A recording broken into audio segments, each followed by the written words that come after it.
नमस्कार विद्यार्थियों, मैं धर्मवीर कसनिया मेरे YouTube चैनल पर आप सभी का हार्दिक अभिनंदन करता हूं।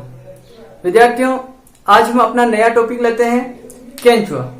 और केंचुए के बारे में हम इसकी संरचना के बारे में अध्ययन करेंगे। केंचुआ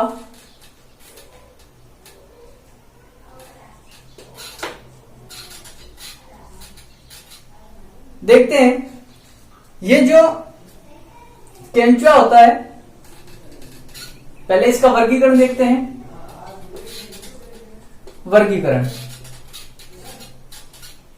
वर्गीकरण में किस संघ का प्राणी है? ये संघ, ये एनेलिडा संघ का प्राणी है। कौन से संघ का? एनेलिडा संघ का प्राणी है। फिर इसमें आता वर्ग। ये कौन से वर्ग का प्राणी है? ये ओलिगोकीटा वर्ग का प्राणी है। फिर आता है इसमें गण।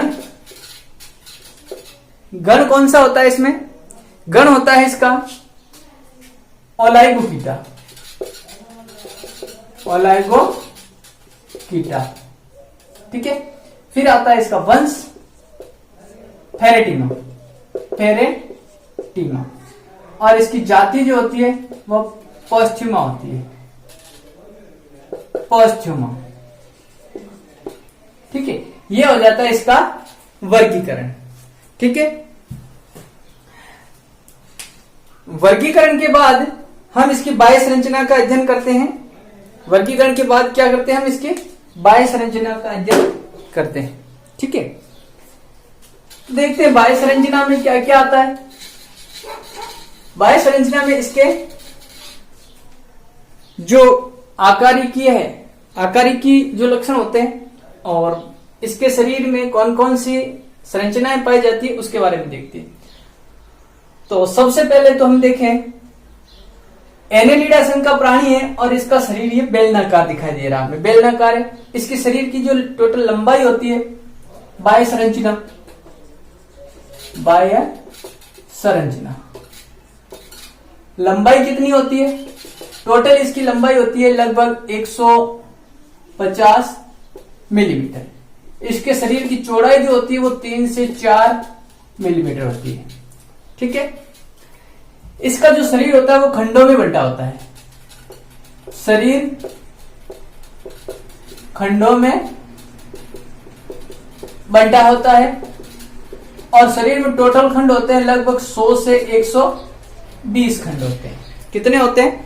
शरीर में खंडों की संख्या लगभग 100 से 120 खंड होते हैं, ठीक है। इसके बाद हम देखें तो इसके शरीर में जो सममिति पाई जाती है वो कौन सी होती है? सममिति। सममिति, इसका शरीर द्विपार्श्व सममित होता है।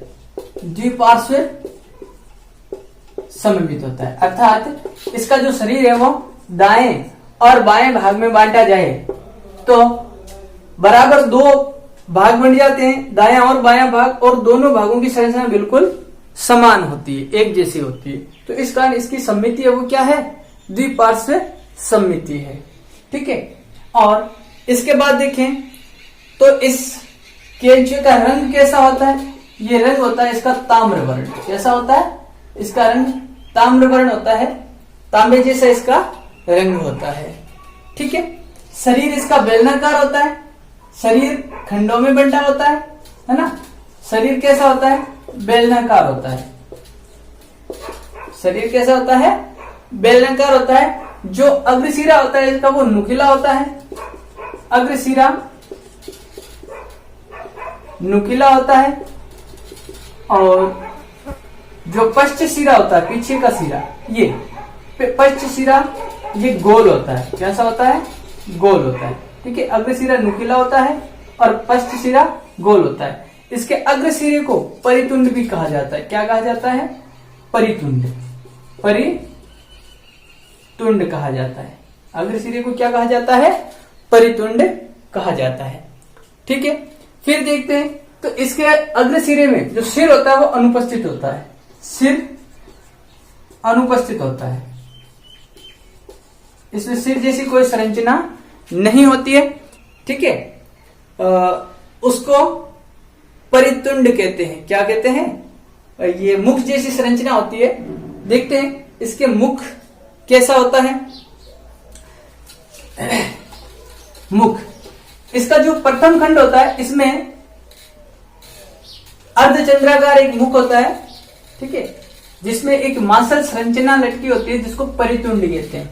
क्या कहते हैं? एक मांसल संरचना होती है जिसे परितुंड कहा जाता है, ठीक है ना। प्रथम खंड में होता है। मुख कहां होता है? मुख प्रथम खंड में, प्रथम खंड में होता है। और ये प्रथम खंड में जो मुख होता है यह अर्धचंद्राकार होता है। कैसा होता है? अर्धचंद्राकार, अर्धचंद्राकार, ठीक है ना। और अर्धचंद्राकार जो से ये मुख होता है, इसमें ये जो संरचना होती है मुख के अंदर, इसको परितुंड कहते हैं। क्या कहते हैं? परितुंड, ठीक है ना, परितुंड, ठीक है। या प्रोस्टोमियम, प्रोस्टोमियम कहते हैं। ये प्रोस्टोमियम क्या है? प्रोस्टोमियम एक प्रवर्ध होता है, मांसल प्रवर्ध, जो मुख के सामने लटका हुआ होता है, ठीक है ना। प्रोस्टोमियम एक मांसल संरचना है, संरचना जो मुख के सामने लटकी होती है ना। पूरे मुख को क्या कहते हैं? परितुंड कहते हैं। जो अर्धचंद्राकार होता है इसमें एक मांसल संरचना होती है लटकी हुई, जिसको क्या कहते हैं? प्रोस्टोमियम कहते हैं, ठीक है। आगे देखते हैं।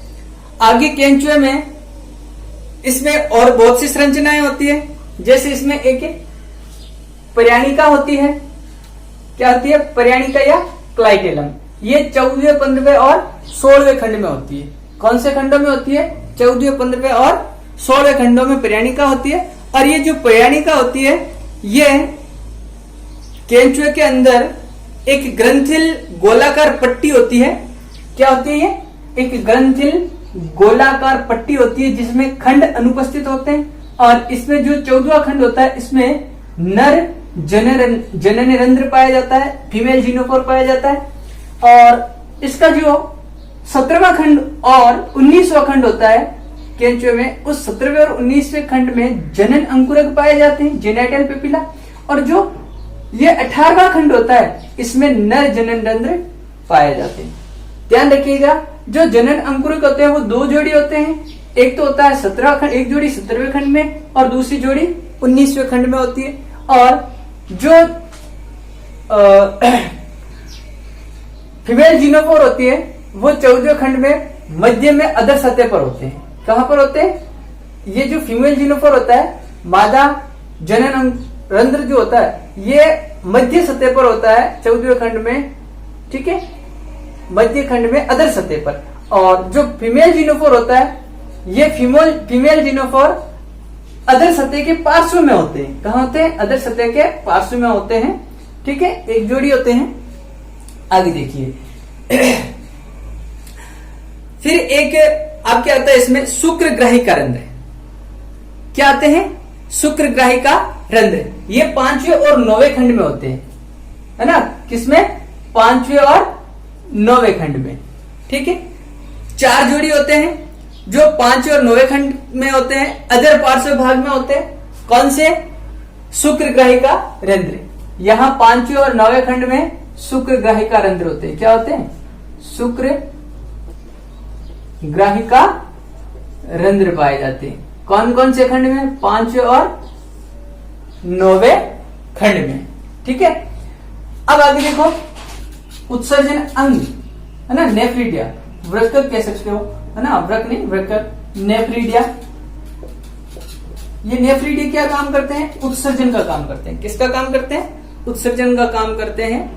ये जो होते हैं वृक्क रंध्र कह सकते हैं इसको, वृक्क रंध्र या नेफ्रिडिया उत्सर्जन का कार्य करते हैं। ये कहां पाए जाते हैं? ये प्रथम 2 खंडों को छोड़कर पूरे शरीर में पाए जाते हैं। पहला और दूसरा खंड यदि छोड़ दें तो पूरे शरीर में ये बाकी में पाए जाते हैं, है ना। प्रथम व द्वितीय खंड को छोड़कर संपूर्ण शरीर में नेफ्रिडिया पाए जाते हैं उपस्थित। ठीक है, ये कौन सी संरचना? नेफ्रिडिया वाली संरचना। ठीक है, पूरे शरीर में पाए जाते हैं प्रथम और द्वितीय खंडों को छोड़ करके।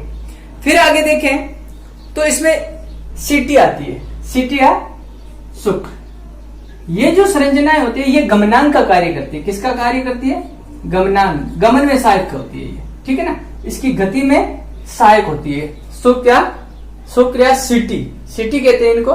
ये प्रत्येक खंड के मध्य में पाए जाते हैं। प्रत्येक एक खंड है ना, ये जैसे एक खंड है तो इस खंड में मध्य में एक गर्त होता है।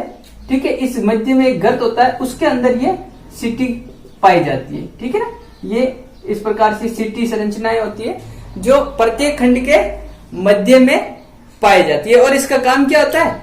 ये गति में सहायक होते हैं। क्या होते हैं? गति में ये सहायक होते हैं। देखिए, ये प्रत्येक खंड के मध्य में जो उपकला गर्त होता है उसमें स्थित होता है। कहां होते हैं? प्रत्येक खंड में उपकला एक गर्त होता है, उपकला उत्तक से बना, उसके अंदर ये स्थित होती है सीटी। क्या होती है? सीटी या शुक्र होती है। ठीक है, ये प्रथम, अंतिम और पर्यायिका को छोड़कर पूरे शरीर में पाई जाती है। एक तो प्रथम खंड और एक अंतिम खंड, इन दोनों खंडों को छोड़ दें और एक पर्यायिका को छोड़ दें तो बाकी सभी में ये सीटी पाई जाती है। कौन कौन से खंडों को छोड़कर? प्रथम खंड, अंतिम खंड और पर्यायिका। इन खंडों को छोड़ दें तो बाकी सभी खंडों में ये उपस्थित होती है। ठीक है, फिर आगे देखें तो इसमें एनएस जो अंतिम खंड में होता है, एनएस किस में होता है? अंतिम खंड में होता है। और इसमें जो जनन अंकुरक होते हैं वो कहां होते हैं? जनन अंकुरक एक जोड़ी होते हैं और वो 17वें खंड में और एक जोड़ी 19वें खंड में होते हैं। बता दिया आपको पहले ही। ठीक है, चलो, भारतीय केंचुआ जो होता है उसका वैज्ञानिक नाम क्या है? फेरिटिमा लुब्रिकेंस। ठीक है, ये अपना भारतीय केंचुआ होता है।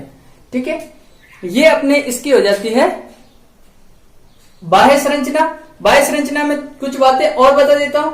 देखिए, इसके चलो जो खंड होते हैं, इन खंडों में कौन कौन से अंग होते हैं? जैसे केंचुए में जो आमाशय होता है वो 9 से लेकर 14 खंड में होता है। 9 से लेकर के 14 खंड तक क्या होता है? आमाशय होता है। यहां पर क्या होता है? आमाशय होता है। ठीक है, और इसमें जो पेशणी होती है एक, वो 8वें से 9वें खंड में होती है ना। ये आहार नाल के भाग होते हैं। 8वें से 9वें खंड तक क्या होती है? पेशणी होती है। क्या होती है? पेशणी। जो भी भोजन ग्रहण करता है उसको पीसने का कार्य करती है। ठीक है ना, ये पेशणी होती है।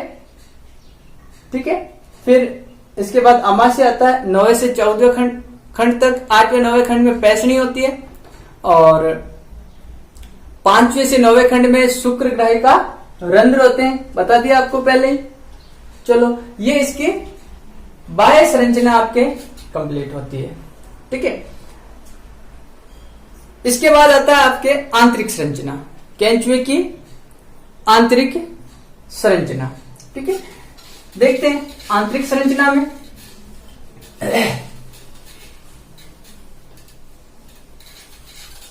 केंचुए की जो आंतरिक संरचना में सबसे पहले आती है आपके देहभित्ति। ठीक है ना, आंतरिक संरचना। आंतरिक संरचना में क्या आती है? देहभित्ति। केंचुए की देहभित्ति कैसी होती है? देखिए, ये एक पतली एकोशिकीय परत होती है। कैसी होती है?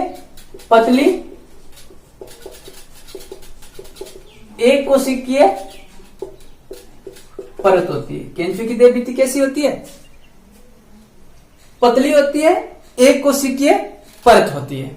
ठीक है, और इस देहभित्ति को क्या कहते हैं? उपत्वचा। क्या कहते हैं? उपत्वचा। केंचुए की ये जो देह भित्ति होती है क्या कहलाती है? उपत्वचा कहलाती है। और इस उपत्वचा के नीचे, इसके नीचे क्या होती है? अधिचर्म होती है ना, एपिडर्मिस, अधिचर्म। क्या होती है? अधिचर्म होती है, ठीक है। और ये अधिचर्म स्तंभाकार उपकला कोशिकाओं की बनी होती है। कैसी कोशिकाओं की? स्तंभाकार उपकला कोशिकाओं की बनी होती है।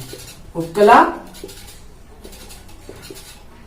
कोशिकाओं से निर्मित होती है। किससे होती है? स्तंभाकार उपकला कोशिकाओं से निर्मित क्या होती है? अधिचर्म होती है। क्या होती है? अधिचर्म होती है, ठीक है। आगे देखें, ये जो कोशिकाएं होती है स्तंभाकार उपकला कोशिकाएं, इसमें स्रावी कोशिकाएं होती है। क्या होती है?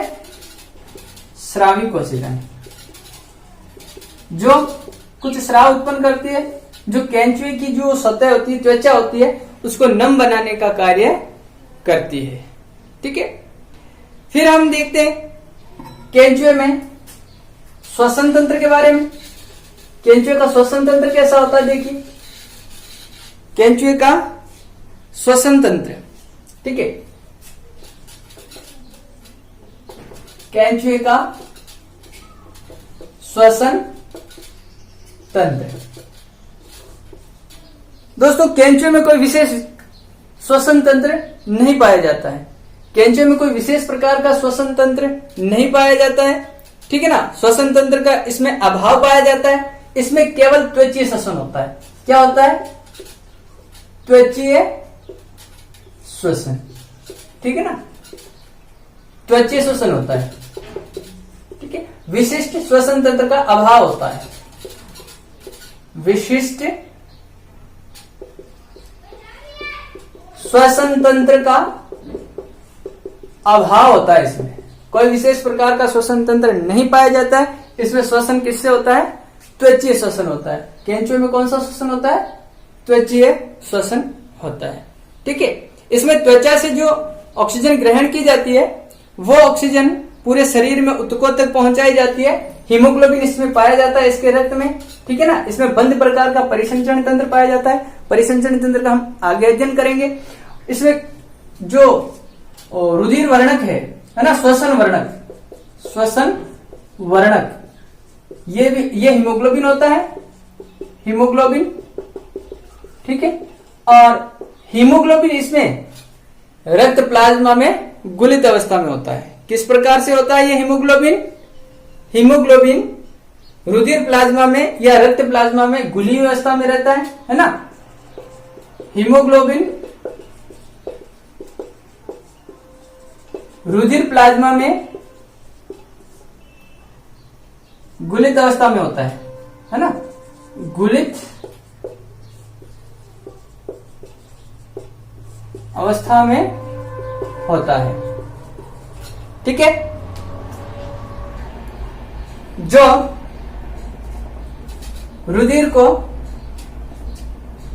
रुधिर में ये गुलित अवस्था में होता है, ये ऑक्सीजन को केंचुए के सभी भागों तक पहुंचाने का कार्य कर देता है, ठीक है। ये तो हो जाता है अपना केंचुए में श्वसन तंत्र, केंचुए की बाह्य संरचना। अगले क्लास में हम अध्ययन करेंगे केंचुए के परिसंचरण तंत्र के बारे में, पाचन तंत्र के बारे में। इन तंत्रों के बारे में हम, इसका जो नर्वस सिस्टम है उसके बारे में अध्ययन अगली क्लास में, अगले वीडियो में करेंगे। दोस्तों, वीडियो कैसा लगा जरूर बताना, शेयर करना, और अच्छा लगा तो लाइक करना, कमेंट करके जरूर बताना दोस्तों। धन्यवाद।